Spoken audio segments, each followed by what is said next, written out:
Hello lovelies, welcome back to Lifestyle Chapter. If today is your first time stopping by, I welcome you to the family. If you are new to this channel, I'll ask you to please subscribe and thank you for doing that. On today's menu, I have for you fried fish. If you are a fish lover or a fried fish lover, this is a recipe for you. This is how this fish is looking. It's perfect, delicious, and finger licking. So I hope you stay with me to the end, or you stick with me to the end of this video, and you're going to see how this delicious fish was made. And I know you will love to make it and you will love to enjoy it. So lovelies, don't forget to subscribe and like the video as I walk you through this. So let's get started.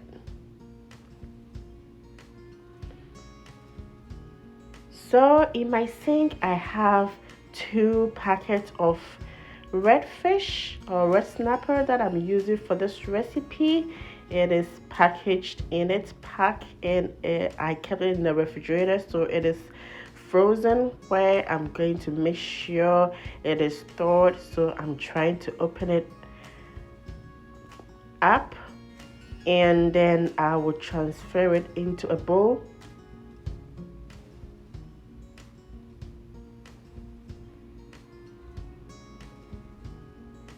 And I got this fish from Costco. It comes in packs and it is cheaper.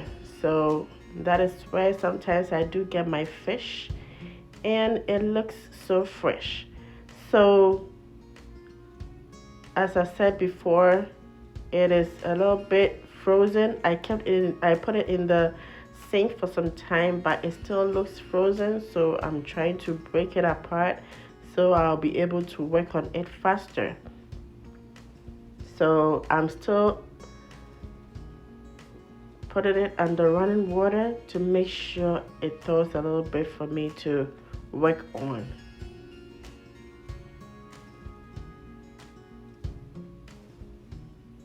So I have all the fish now transferred into a bigger bowl.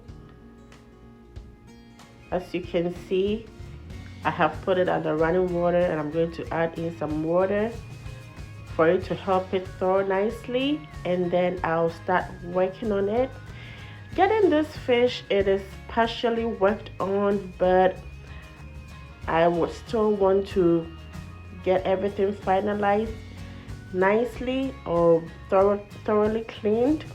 So I'm working on cutting off the fins and also checking on the scales, because sometimes it will tell you that it is clean partially, but you will still find scales on, which if you don't take care and you finish frying the fish, you will still find these scales on. So I'm trying as much as possible to use my scissors, which makes it easier to work on the fish, to scrape the back to be sure if there are no scales. And now I'm cutting on the flap around the gills off, and also the stomach or the belly of the fish, as you can see, is already cleaned, and so it makes it easier. So for this fish, all I'm doing is I'm cutting off the fins and then making sure there are no scales on it. So I'm all done with cutting and cleaning the fins off the fish. Now I'm washing it once more in a bowl.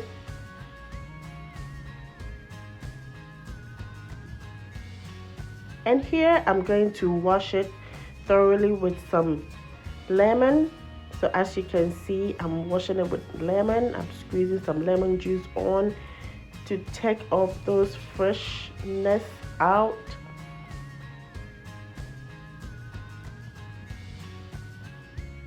So I will do this to all the fishes in there to make sure it is washed thoroughly, and I'm using the lemon juice to wash it as well.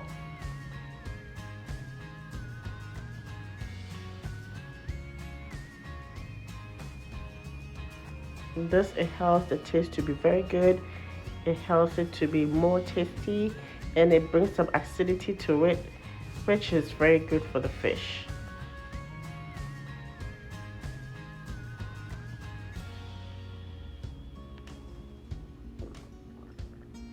So we are all done. I'm bringing back the fish into the bowl to wash it finally. So here the fish is all cleaned thoroughly, and I have a bowl that I'm going to put in the clean fish, and then I'll set it ready for cutting.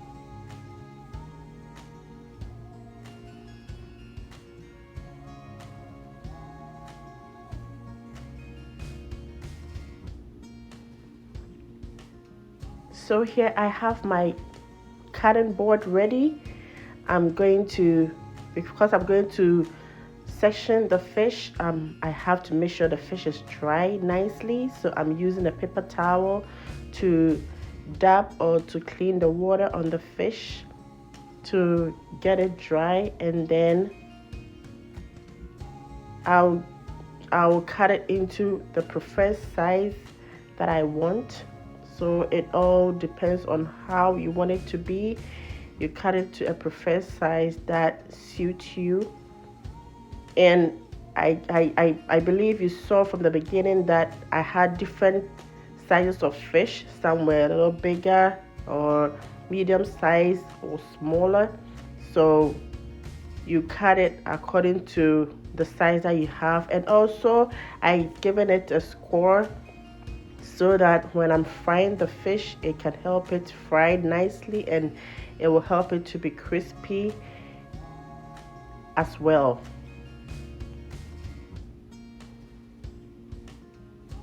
So I will do that to the rest of the fishes in there. I'll cut it to the preferred size and give each a score on it. And also it helps the flavor or the spices you use it on the fish to actually enter into the fish, and it gives it a nice taste as well. That is the main reason why I want to give the fish a score. So here all the fishes are cut into the preferred sizes. All I'm doing is I'm adding on some salt. So salt to taste. And also here I'm adding on some white pepper.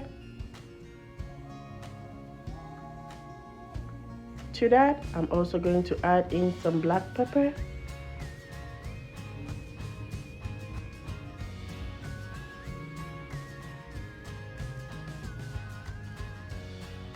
And then I'm adding in just a little bit of ginger to give it a kick.